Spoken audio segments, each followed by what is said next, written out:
Assalamualaikum warahmatullahi wabarakatuh. A'udzu billahi minasyaitonir rajim. Bismillahirrahmanirrahim. Alhamdulillahi rabbil alamin.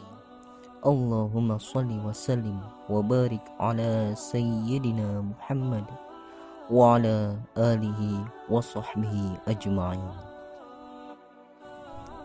Pada 4 ayat Al-Quran yang mengungkapkan 2 kali kasus gempa bumi dalam kurun waktu berbeda di masa lampau yang meluluh lantakan negeri dan umat yang ditimpanya, tidak kurang dari kedahsyatan kasus gempa bumi yang terjadi saat ini.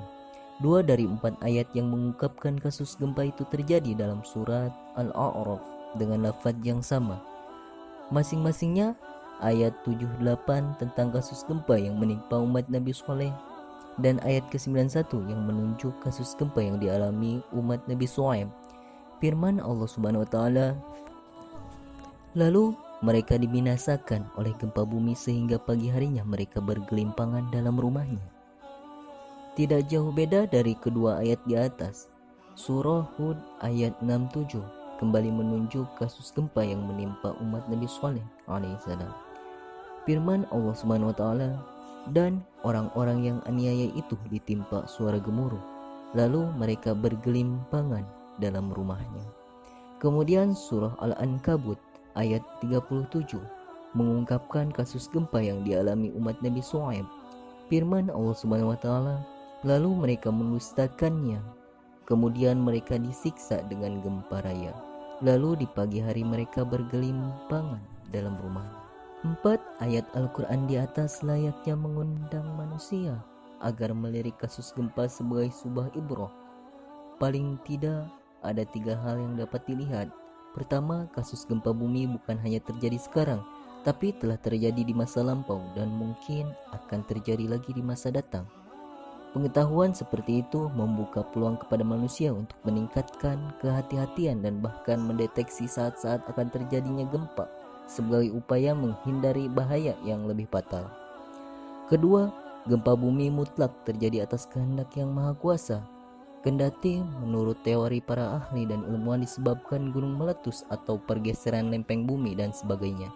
Semua itu tidak lain dari kehendaknya. Gempa bumi terjadi di luar kemampuan manusia atau makhluk lainnya. Ketiga, kasus gempa bumi di zaman Nabi Saleh dan Nabi Shu'aib ternyata berhubungan dengan sikap umat yang mendurhakai Allah dan Rasul-Nya. Hal ini bukan hanya membuat kita terpukul oleh musibah gempa, namun juga mengharuskan kita melakukan koreksi diri. Pertanyaannya, dosa apa yang telah kita lakukan sehingga Allah Subhanahu wa taala yang Maha Kuasa menakdirkan terjadinya gempa yang menghancurkan kota dan desa serta menewaskan manusia banyak? Sebagai manusia lemah, kita semua mutlak berserah diri kepada Yang Maha Kuasa. Harapan kita, gempa bumi yang telah terjadi dapat dilalui dengan penuh kesabaran dan menjadi sebuah bahan koreksi diri. Berlindung kita kepadanya dari sifat berputus asa dari rahmatnya. Semoga gempa bumi yang menimpa bangsa ini tidak terulang lagi.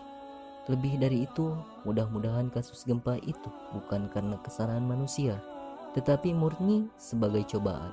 Sebab kita juga menemui hadis Rasulullah SAW, umatku ini dirahmati Allah dan tidak disiksa di akhirat. Akan tetapi siksaan mereka di dunia berupa fitnah-fitnah, gempa bumi, peperangan, dan musibah-musibah. Hadis riwayat Imam Abu Dawud. Wallahu a'lam.